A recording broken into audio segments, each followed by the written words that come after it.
사사 돌라에 대해서 나오죠. 주일날 말씀을 먼저 우리 짧게 점검하고 가야겠죠. 1부 때 이사야가 미리 누린 겁니다.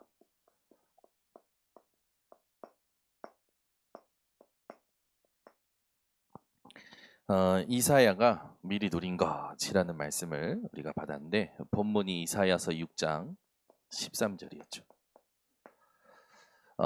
모든 것이 황폐하게 될 것이고 그것보다 더 황폐하게 되고 다 사라지지만 그루터기가 남아있는 것 같이 하나님께서는 모든 게 무너질 거지만 그루터기는 괜찮다, 괜찮을 것이다 라고 말씀하신 겁니다.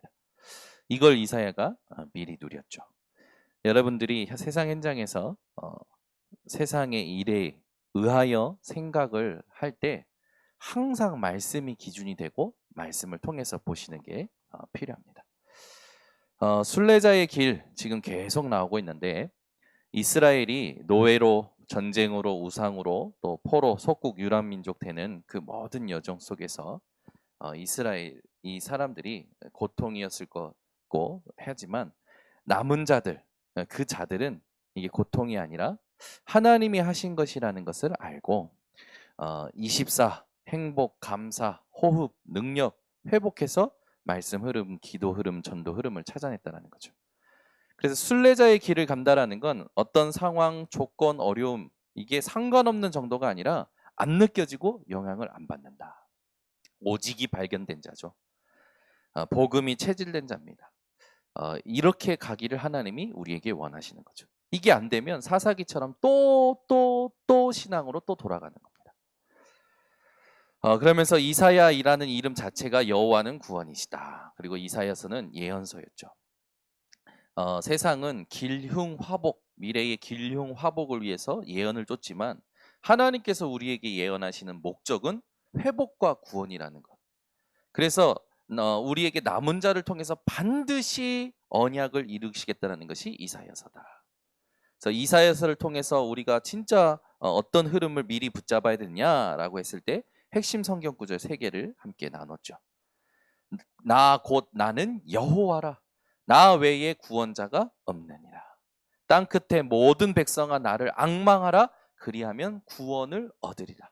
너희 목마른 자들아 물로 나와라. 돈 없는 자도 오라. 너희는 와서 사 먹되 돈 없이 값 없이 포도주와 젖을 사라.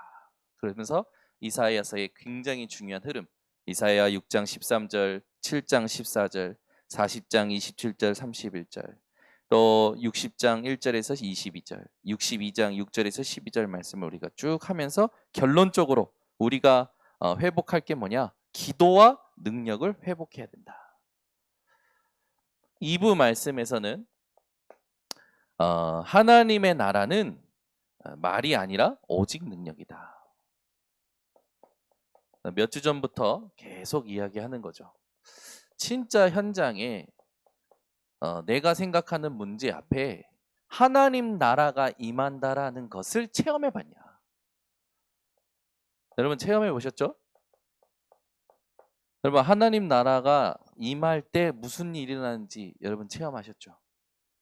내 생각, 갈등되는 복잡한 내 생각에 하나님 나라가 임할 때 내가 문제 앞에서 사람 앞에서 굉장히 괴로움과 고통 앞에서 하나님 나라가 임할 때 어떻게 바뀌었는지 어떤 일이 일어나는지를 여러분들이 체험하셨을 겁니다. 그래서 그걸 이제 말씀으로 정리한 게 이제 이번 주 2부 강단이죠. 그걸 이 하나님 나라가 임한다라는 걸 모르면 말만 하게 되는 거예요. 하나님 나라는 능력이거든요. 하나님 나라는 고통이 와도 문제가 와도 갈등이 와도 어떤 상황이 와도 능력으로 하나님 나라가 오면 능력으로 그 모든 것이 바뀌어지는데 이걸 모르면 우리는 말만 하는 자가 된다라는 겁니다. 그래서 우리에게 있어서 진짜 부끄러움이 뭔지 알아야 된다.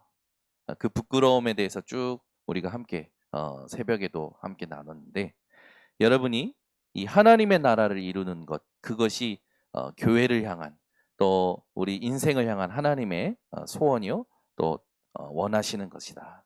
자, 하나님의 나라가 왜 임해야 되느냐라고 했을 때 인간에게는 참 소망이 없다. 허무와 절망뿐이다. 세상에는 참 진리가 없기 때문에 혼란과 후회뿐이다. 후대에게는 참 미래가 없으니까 어둠과 상처뿐이다. 왜 이렇게 됐는가? 사탄의 나라 때문이다. 사단, 하나님의 나라, 이 부분, 그래서 공중권세 잡고 세상 임금 되고 세상 신된 이 사탄의 나라 때문에 하나님 나라가 아니면 안 되는 거다. 이게 1번 대지에 나왔죠. 그러면서 하나님의 나라가 무엇이냐 했을 때, 나라라고 하는 것은 백성과 땅과 통치, 영역과 또 이 법이 있어야 되는 것이고, 또 시공간을 이 하나님의 나라는 그런 거고, 그 하나님의 나라에 있어서 시공간을 초월하는 그 능력, 그리고 먹는 것과 마시는 것이 아니라 오직 성령 안에 있는 의와 평강과 희락이다. 말씀으로 다 정리를 했습니다. 이걸 우리가 체험 못한 게 아니라 했는데 내 삶에서 24로 누려져야 되는데 안 누려지니까 갈등이 오는 거죠. 그래서 내가 체험했다라는 걸 언제 확인할 수 있냐? 영접할 때를 기억해봐라. 예배 드릴 때 기억해봐라. 말씀을 진짜 들렸을 때, 진짜 찬양이 되었을 때, 진짜 기도가 되었을 때, 전도 현장에서 그리스도가 증거되면서 그 현장에 하나님의 나라로 말미암아 그 사람이 구원받았을 때 어땠냐? 아무것도 문제가 안 되고 평안과 확신, 감사와 기쁨, 그냥 행복했을 것이다. 이것을 한번 기억해봐라 라고 말씀을 받았어요. 그러면 이 하나님의 나라가 어떻게 이루어지는가? 마태복음 12장 28절이 키였죠. 내가 하나님의 성령을 힘입어 귀신을 쫓아내는 것이면 하나님의 나라가 이미 너희에게 임하였느니라. 성령을 통해서만. 그 성령은 무슨 일을 하시냐? 우리에게 로마서 8장 26절 28절, 우리의 연약함을 도우시는데 말할 수 없는 탄식으로 도우시죠. 도우실 때 우리의 모든 것을 하나님의 뜻에 의하여 강구하시면서 합력하여 선을 이루는 축복을 주신다고 말씀을 받았어요. 그래서 이 성령은 어떻게 우리에게 임하느냐? 그리스도를 통해서만 우리에게 임한다. 그래서 바울이 나를 본받으라고 했을 때 뭘 본받으라고 했냐면 모든 것을 복음으로 낳는 삶. 여러분의 생각이, 여러분의 마음이, 여러분의 인생이, 여러분의 일이 복음 속에서 나와야 된다는 거죠. 재해석되고 재창조되어지는 삶을 살아야 된다는 것입니다. 그게 이분 말씀이었어요. 그래서 오늘도 여러분, 우리는요 말씀을 듣기만 하지 적용을 못할 때가 많거든요. 근데 여러분이요 점검을 하시는 겁니다. 제가 한 청년에게 이번 주 강단 말씀 1부, 2부 말씀을 포럼하세요 했더니 그 날에는 포럼을 못했는데 오늘 문자가 왔어요. 포럼만 쭉 내요. 그러면서 자기 인생에 진짜 해야 될 질문, 나는 진짜 말만 하고 있구나, 나는 진짜 말뿐이구나, 하나님의 나라가 임한다라는 걸 내 삶에 진짜 체험을 못하고 매일 체험하고 매일 누리는데 그걸 못하고 있구나. 왜 이렇게 순례자의 길 24라는 단어가 계속 지금 메시지 속에서 나오느냐, 이런 질문. 그걸 가지고 긴 장문의 메시지 정리한 걸 보냈는데 제가 읽으면서 정말 감사하다. 말씀을 정확히 깨닫고 정리하고 있구나. 말씀 속에서 내 인생이 보여지고 해석되고 답을 얻으면 여러분 그 인생은요 하나님 나라를 이루는 정도가 아니라 증인이 되어집니다. 그리고 3부 메시지에서는 우리가 받은 게 뭐냐면 예언된 곳에 선 렘넌트예요.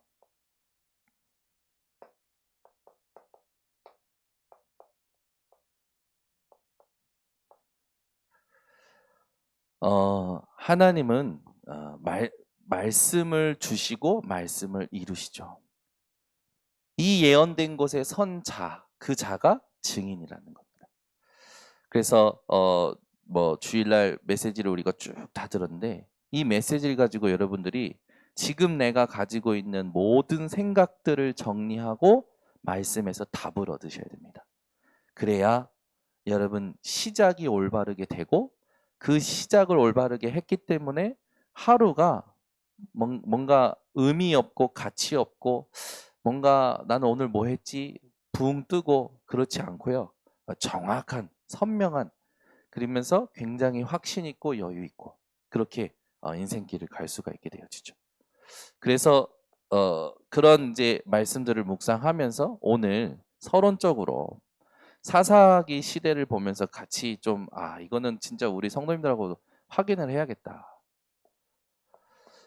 진짜 내가 복음을 소유하고 있느냐? 이걸 확인해야겠다. 듣는 자와 가진 자는 다릅니다. 듣는 자와 가진 자는 완전히 달라요. 복음을 듣는 자의 삶과 가진 자의 삶은 완전히 달라요. 복음을 여러분은요 듣기만 하지 말고 소유하고 살아가시기 바랍니다. 그래서 우리 인생에 가장 중요한 게 뭐냐면 내가 지금 복음을 진짜 마음속에 생각 속에 삶 속에 가지고 살아가느냐 점검이 되어져야 돼요. 이게 안 되면 우리는 또 예배에 와서 그냥 듣고 그냥 갑니다. 성경에 있죠. 듣기만 하는 자는 스스로 속이는 자다. 여러분이 오늘 소유하시기 바랍니다. 가지셔야 돼요. 그러면 어떻게 되냐면 여러분요 사사기 시대처럼 계속 반복되는 고통을 끝낼 수가 있어요. 오직이 발견된 자는요 고통이 안 오는 게 아니라 오는데 의미가 달라집니다. 여러분 우리가 구원받고 나서 축복만 오는 게 아니라 고통 같이 와요. 고난도 옵니다. 근데 그 오는데 내게 의미가 달라지는 거예요. 갈등이 온다? 의미가 달라져요. 문제가 온다? 의미가 달라져요. 그게 복음 체질된 자고 오직이 발견된 자죠. 그게 복음을 소유한 자예요. 그러면 왜 고통이 끊이지 않고 계속 힘드냐? 복음이 소유가 안 되니까. 오직이 발견이 안 되니까. 계속 고통으로만 느껴지는 거예요. 그 여러분이요. 오늘 딱 내가 복음을 그동안 듣기만 했구나 라고 깨닫기만 해도 역사는 시작됩니다. 내가 진짜 복음을 소유하지 못하고 복음을 가지지 못하고 살았구나. 깨닫기만 해도 하나님이 준비된 응답을 받으며 가게 됩니다. 그렇게 될 때 여러분에게 회복되는 게 있어요. 뭐가 회복이 되냐면 가진 자는 다르다니까요. 가진 자는 여유가 있어요. 누려집니다. 안 누리려고 해도 누려진다니까요. 아주 여유가 있어요.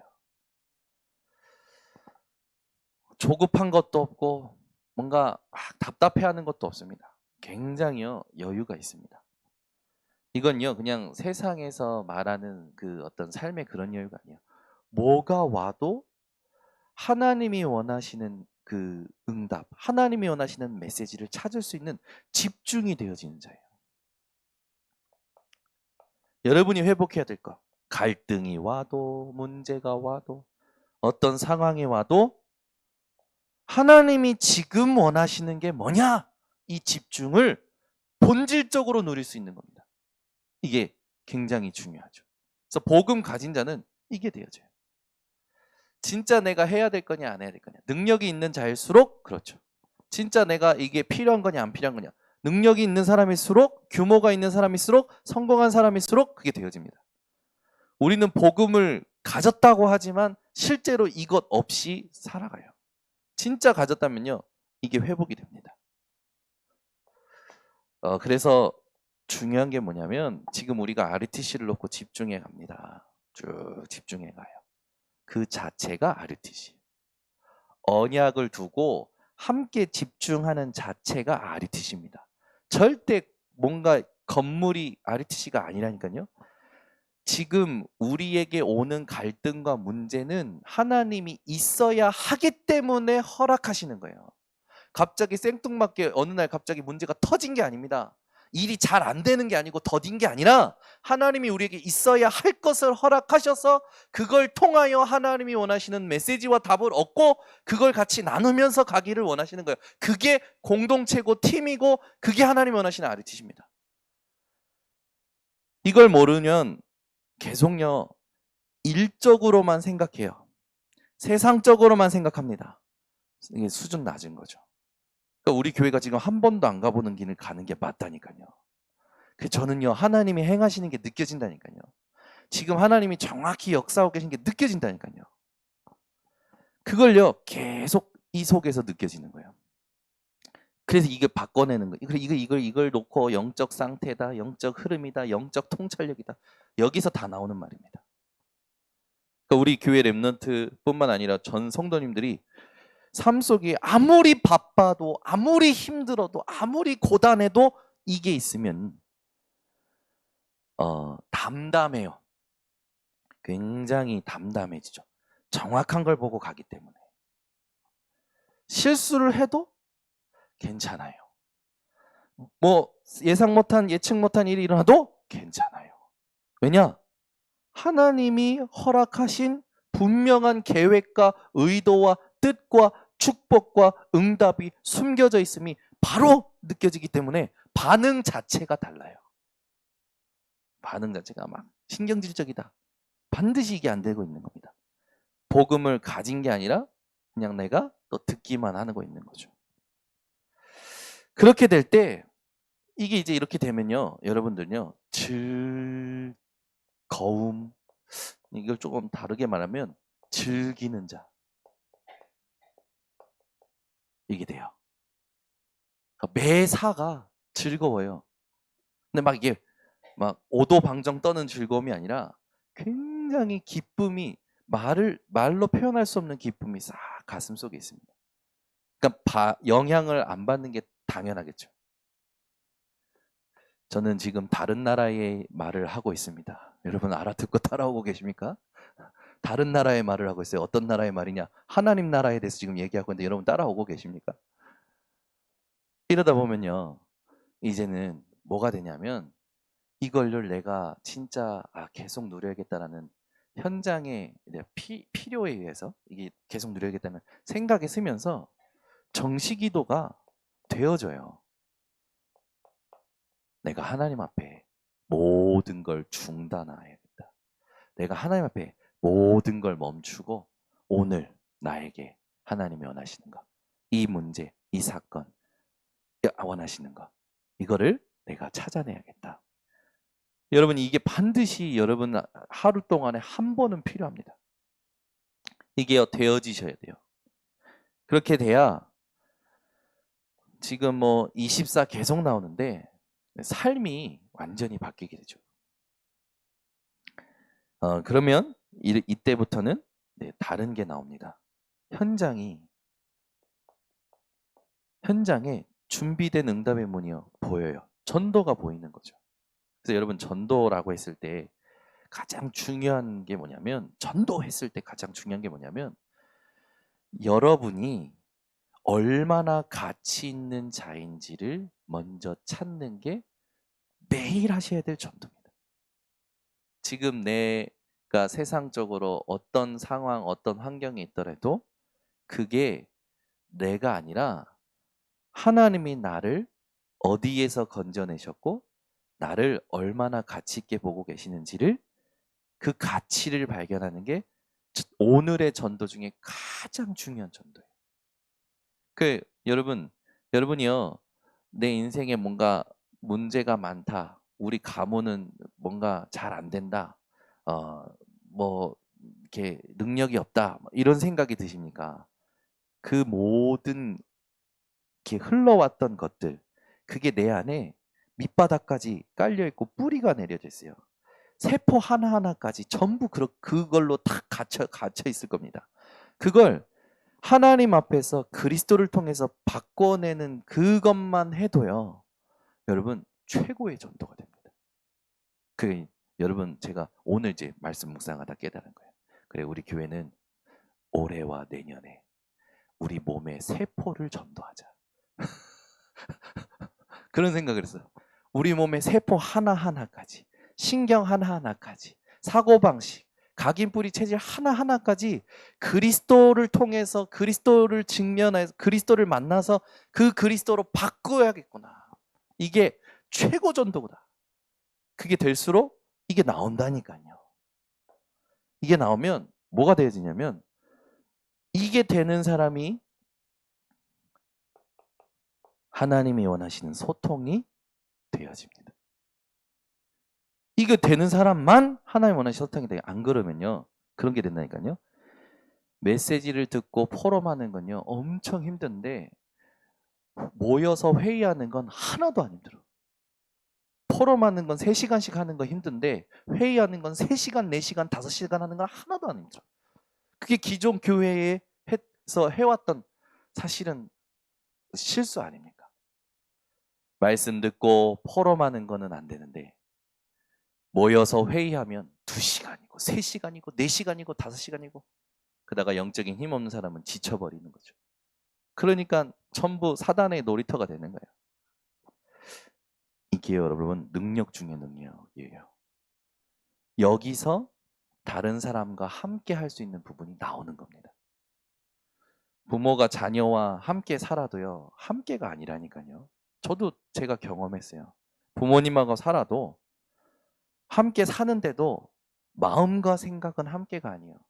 삶은 함께가 아니라니까요. 따로 논다니까요. 그러니까 우리가 진짜 전도 중에 전도가 뭐냐면 이걸 회복하는 나. 이걸 가지고 소통할 수 있는 나. 그것만 제대로 회복돼도요. 관계가 다 회복이 돼요. 관계가 회복이 되잖아요. 그러면요.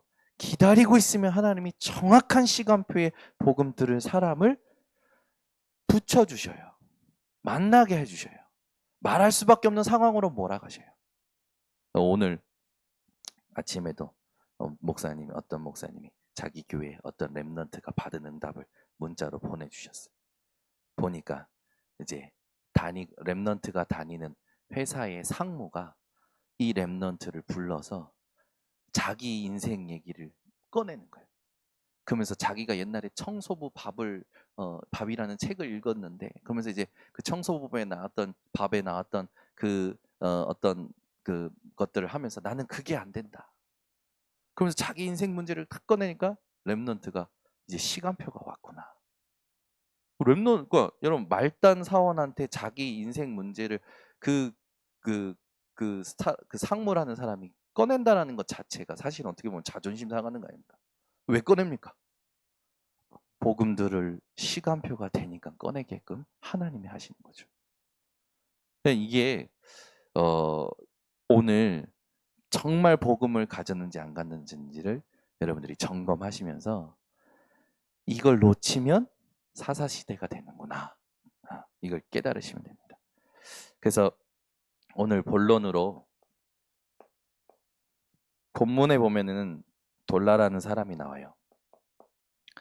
돌라의 출신과 배경 조금 살펴봐야겠죠.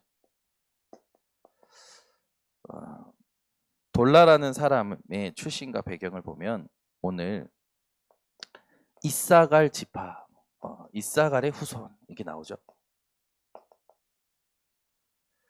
이사갈은 어떤 사람이냐? 이것만 알면 그 뒤에 도도의 손자다, 부하의 아들이다. 그것도 전부 알 수가 있는 거죠. 이사갈은 레아가 야곱에게 낳아준 이제 5번째 아들 아닙니까? 근데 보세요. 그 야곱이 아들이 12명이었는데 레아를 통해서 낳은 아들은 6명이었고 라헬을 통해서 낳은 아들은 2명이었고 레아가 자기 태가 끊긴 것 같아가지고 자기 시녀 실바를 주서 낳은 아들이 2명이었고 라헬이 자기가 아들을 못 낳으니까 자기 시녀 비라를 줘서 낳은 아들이 2명이에요. 그러니까 야곱은 라헬과 레아를 통해서 8명, 그들의 시녀를 통해서 4명, 총 12명의 아들을 낳았는데 그 중에 이사갈은 레아가 이 낳은 5번째 아들이에요. 그러면은 이게 왜 중요하냐? 왜 중요한지 이제 보세요. 이사갈이라는 존재가 야곱이 레아를 막 끔찍하게 라헬처럼 사랑해가지고 막 마음에 원해서 낳은 아들이 아니에요. 그러니까 어떻게 보면 그냥 낳은 아들이에요. 그 말은 이 이사갈로부터 시작된 모든 후손들이요, 사실은 이름 없고 능력이 없고 또 현장에서 세상에서 별로 높지 않은 그런 사람들이었다는 거예요. 그런 가문에서 하나님은 돌라라는 한 사람을 뽑아서 이스라엘의 지도자 사사로 삼으시고 23년 동안 그들이 우상 숭배에 빠져 있는 것을 건져내셔서 구원하게 하십니다.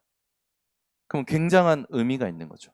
우리는 자꾸 출신과 배경에 매이는데 성경은 출신과 배경이 문제되지 않는 걸 얘기하는 거예요. 여러분, 그러면 진짜 한번 생각해 보세요. 여러분의 출신과 배경이 여러분에게 문제 안 되고 계십니까?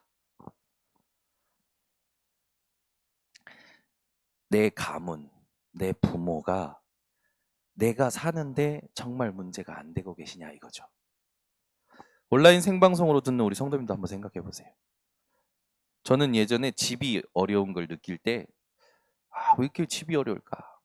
그러면서 계속 들어왔던 게 뭐냐면, 우리가 이 잘 되고 있었는데 잘 되던 곳에서 나와서 이제 대박이 쪽박을 찬 거구나, 이런 생각들이 막 드는 거예요. 부모님들이 얘기하시니까. 근데 성경은 그렇게 되어 있지 않거든요.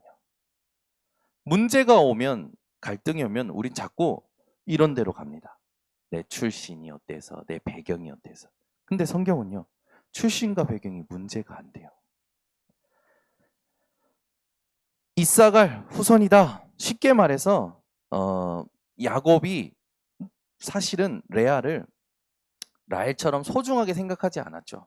어떻게 보면 그냥 우습게 생각한 거예요. 근데 거기서 나온 자녀고 그 후대인 거죠. 야곱이 이 이사갈의 후손을 이제 우리가 좀 알 수 있는 대목이 어디냐면, 이제 야곱이 유언할 때 이사갈에 대해서 표현을 어떻게 하느냐? 양의 우리에 꿇어 앉은 건장한 낙이다라고 얘기해요. 골격과 힘은 좋은데 고집 있고 또 그렇다라는 것으로 이제 성경은 해석을 하더라고요. 그러니까 야곱조차도 이사갈에 대해서 별로 평이 안 좋았어요. 그리고 이들이 살았던 산지를 보면 이제 에브라임 산지 이렇게 돼 있죠. 이게 이제 말 그대로 산골이에요, 산골짜기. 살던 곳이 산골짜기고 거기가 이제 이 사람들이 주로 이제 삶의 터전으로 삼았던 것이죠. 우리가 흔히 말하면 시골 사람 뭐 이렇게 얘기할 수도 있겠죠. 배움이 없는, 또 뭔가 이렇게 이번 주일에 얘기했지만 뭐 자연인 뭐 이렇게 얘기할 수 있겠죠. 그러니까 아무 배경이 없어요. 돌라라는 사람이 출신 자체가 이렇게 특출난 게 없어요. 전혀 이름이 없는 무명인입니다. 그리고 기록이 없는 평범한 사람이에요. 그리고 업적이 없는 일반인이에요. 근데 왜 하나님이 돌라를 사사로 쓰셔서, 표현이 아주 중요한 표현이 나와요. 돌라를 통해서 지금까지 사사들을 보면요, 그 기드온이 사사가 되었다, 뭐 또 누가 되었다, 사사가 되었다라고 하는데, 돌라를 놓고는요, 돌라를 통해서 구원하셨다라고 하셔요. 돌라를 통해서 하나님은요, 이스라엘을 구원하셨다라고 오늘 기록이 되어 있어요. 아무 이름도 없고 이런 어떤 배경도 없고 업적도 없는 자가 왜 하나님께 뽑혀서 이스라엘을 구원하는 사사가 됐느냐?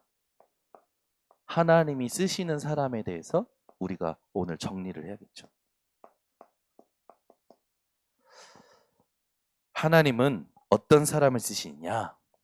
사무엘상 16장 17절에 있듯이 나 여호와는 외모를 보지 않는다고 했죠. 중심을 보느니라. 여러분, 중심이 진짜 오직 복음입니까? 진짜 오직 복음입니까? 이거 한번 점검하셔야 돼요. 그게 될 때까지 하나님이 여러분을 훈련시키시고 테스트하십니다. 여러분에게 고통이 왜 자꾸 오느냐? 이 중심을 점검하셔야 돼요. 그래서 우리는 고린도전서 1장 26절에서 29절을 통해서 알 수 있죠. 왜 하나님께서 지혜 있는 자, 능력이 있는 자, 문벌이 좋은 자를 안 쓰시고 미련한 자, 약한 것, 천한 것, 없는 것을 쓰시냐? 29절에 뭐냐면 아무 육체도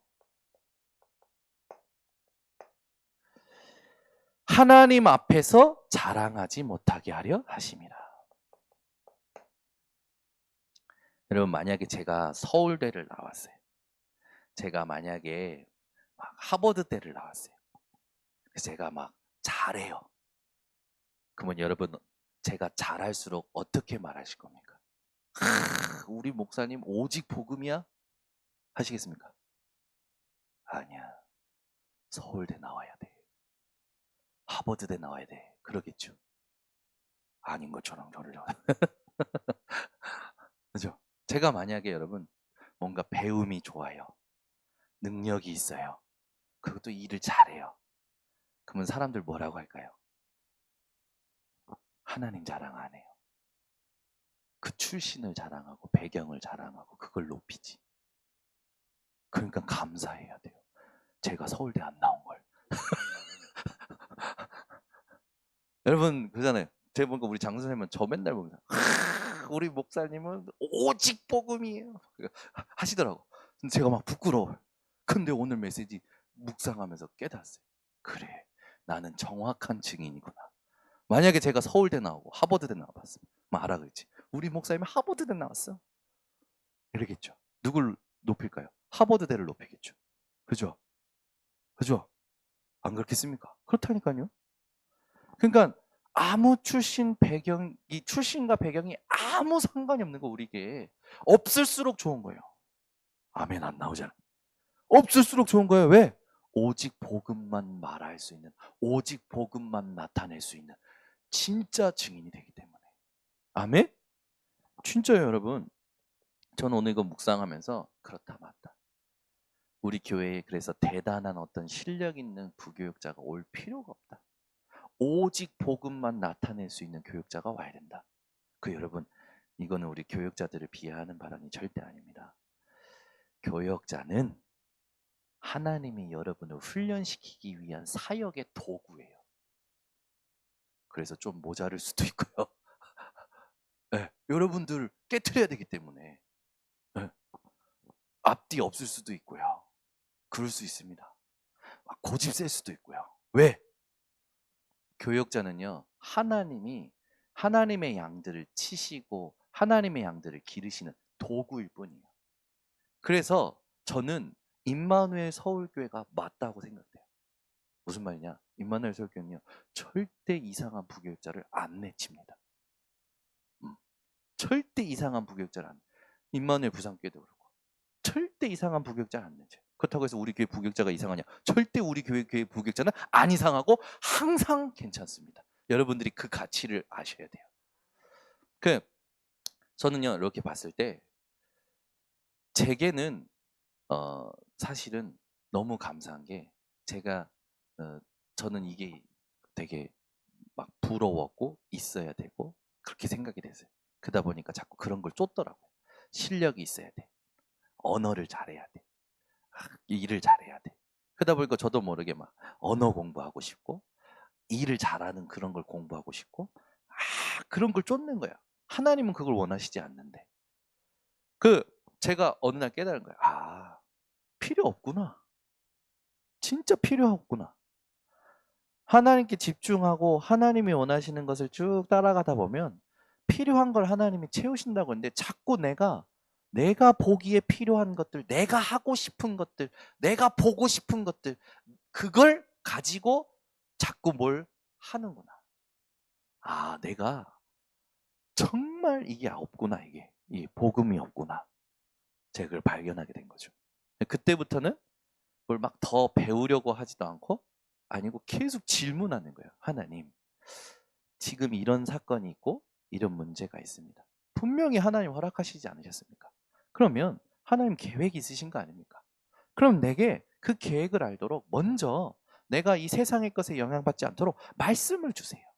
답을 주세요. 그걸 쭉 기도를 해요. 그러면 결정적인 시간표에 하나님께서 딱 답을 주시고, 제가 그 부분에 영향 안 받는 답이 딱 생기면요, 하나님의 현장의 문제를 해결하시는 걸 늘 체험합니다. 저는 확신할 수 있어요. 나는 성령 인도를 아는 자구나. 나는 성령 인도 받을 수 있는 자구나. 나는 지금 정확하게 갈 수 있구나. 이게요, 확신이 오는 거예요. 그러니까 뭐 부족한 게 없어요. 다윗처럼 얘기할 수 있는 겁니다. 렘넌트 7명처럼 얘기할 수 있는 거예요. 다윗이 하나님 나라를 누렸다니까요. 자기 인생에 하나님 나라가 임하니까 여호와는 나의 목자시니 내게 부족함이 없으리로다 고백할 수 있는 거예요. 요셉이 자기 인생에 하나님 나라가 임하니까 형님들이 나를 판 것이 아니라 하나님이 나를 미리 앞서 보내셨나이다 할 수가 있는 거예요. 그죠? 그러니까 렘넌트 7명이 하나님 나라가 임하니까요, 세상 사람들이 말할 수 없고 우리가 들었을 때는 평생 은혜되는 말을 다 남긴 거예요. 히브리서 11장 사람들도 마찬가지죠. 이 초대교회 사람들이 마찬가지고, 이들이 로마서 16장의 인물들로 기록될 만큼 이들은 하나님의 나라를 누렸던 거죠. 그러니까 하나님 나라 누리면 다르다니까요. 하나님 나라가 임한다라는 걸 아는 사람은 달라요. 그걸 원하는 사람은 달라요. 그걸 누려야 여러분이요, 어떤 상황 속에서도 300% 부인하는 게 아니라 어떤 상황도 영향을 안 받는 거예요. 제가 예전에 영향을 받을 때는 그런 300% 부인하는 그 단계가 필요하더라고요. 이게 나구나. 그래, 그래서 난 안 되는구나. 그냥 난 그리스도여야만 되는구나. 그게 그런 단계가 필요한데, 그걸 몇 번 거치고 나서 딱 오직이라는 게 제 안에 세팅이 딱 돼버리니까 그때부터는요, 300% 부인 자체가 필요 없어. 막바로 오직으로 들어가 버려요. 막바로 뭔가 어떤 상황이 왔을 때 이게 부당하다, 이게 억울하다, 그게 아니라 지금까지 나에게 하나님 나라로 일하신 그 하나님을 신뢰하면서 하나님 나라가 임하는 것을 두고 제가 기다리니까 하나님의 시간표에 하나님 나라가 임하면서 모든 것이 합력하여 선을 이루고 응답으로 바뀌는 걸 체험하게 되더라고요. 그게 여러분이 하나님 쓰시는 사람이 되어지시기를 바랍니다. 그죠? 여러분이 막 출신과 배경에 의하여 나는 실력이 있어야 돼, 나는 뭐가 있어야 돼 생각하십니까? 착각이에요. 여러분, 지금부터 아무것도 안 해도 됩니다. 왠지 아십니까? 성령이 여러분 속에 계시기 때문에. 그 성령께 질문하면서 하는 게 우리가 살아야 될 삶인데, 우린 주로 어떤 질문하냐면 나에게 질문을 많이 하고, 세상에 질문을 많이 하고, 사람에게 질문을 많이 하죠. 아니에요. 여러분, 하나님께 질문하시기 바랍니다. 그래서 여러분은요, 문제가 많을수록 큰 그릇이에요. 여러분이 많은 어려움을 당하셨습니까? 큰 그릇이에요. 아멘. 그 제가 볼 때 우리 교회 보니까 우리 교회는 큰 그릇이에요. 안 믿으시는데 보세요. 우리 교회 장로님들 불신자 가문에서 당대에 오직 복음을 깨달으신 분들이에요. 교육자들 보세요. 저 빼고 이민혜 사모, 김영진 원사님, 우리 이란영 주모님, 장경수 선생님 전부 자기 가문에서 오직 복음을 깨달은 사람이에요. 그죠? 우리 교회 성도님들 쭉 보세요. 자기 가문에서 오직 복음을 깨닫는 기독교 가문이 거의 없어요.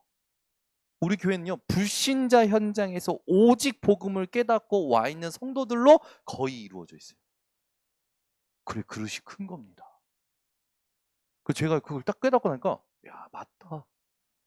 내가 우리 교회, 저는 우리 그 이민혜 사모가 저한테 늘 그런 말을 해요. 여보, 불신자 가문에서 혼자 신앙생활 한다는 게 얼마나 어려운지 당신은 죽어도 몰라. 이렇게 얘기하더라고요. 제가 죽었다 깨나도 모른다고 얘기하는 거예요. 그래서 내가 왜? 그래, 저 갑자기 자존심이 상하려는 거예요. 내가 현장도 막 사역 많이 했고 내가 그런데 그건 딱 얘기하는 거예요. 들어봐. 그거지 자기 딱 얘기를 하는 거예요. 일단 집에서 3년간 핍박을 받았어요. 이민혜 사모. 교회에 갔는데 교회에 이게 보이지 않게 믿는다 집안의 아이와 믿지 않는 집안의 아이에 대한 대우가 다른 거예요. 말이 다르고. 그러니까 믿지 않는 집안에서 온 아이한테는 말을 쉽게 하는 거야. 야, 너?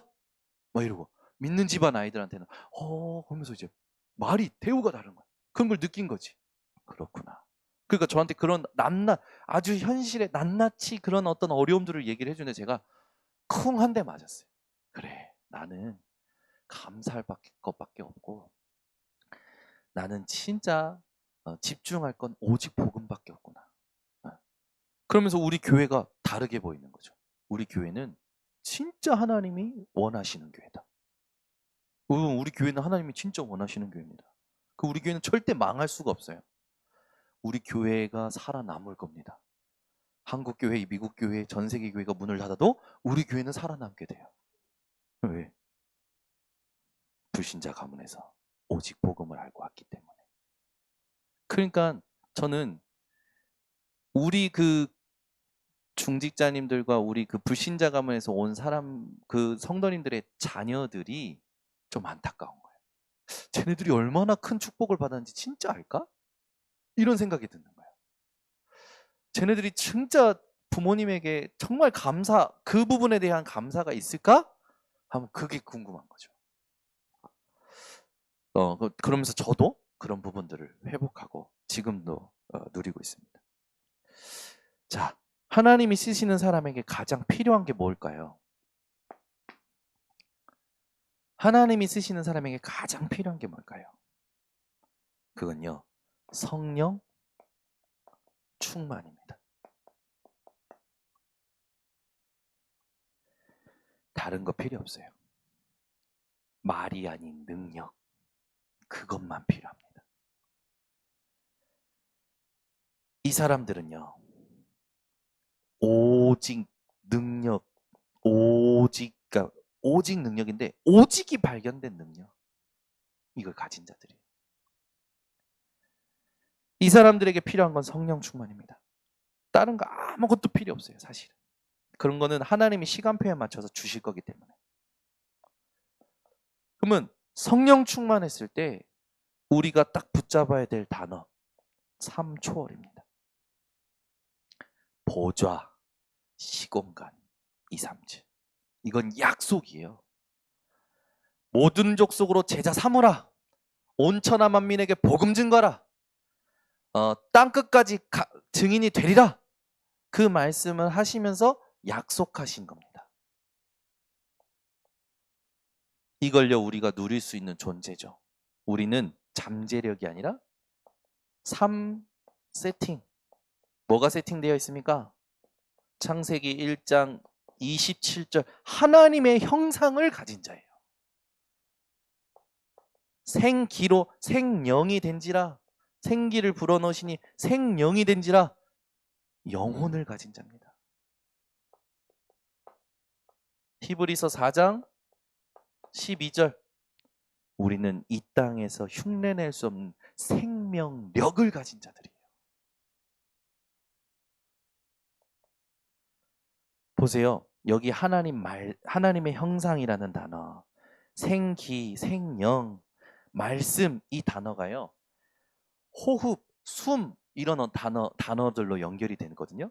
보면 성령이라는 단어랑 굉장히 연관이 있습니다. 신학적으로. 하나님은요 우리에게 가장 필요한 것을 주셨어요. 그래서 우리는 그 성령이 내게 충만하도록 기도와 능력을 회복하면 됩니다. 그러면 세 가지 전무후무한 것이 나오게 돼 있어요.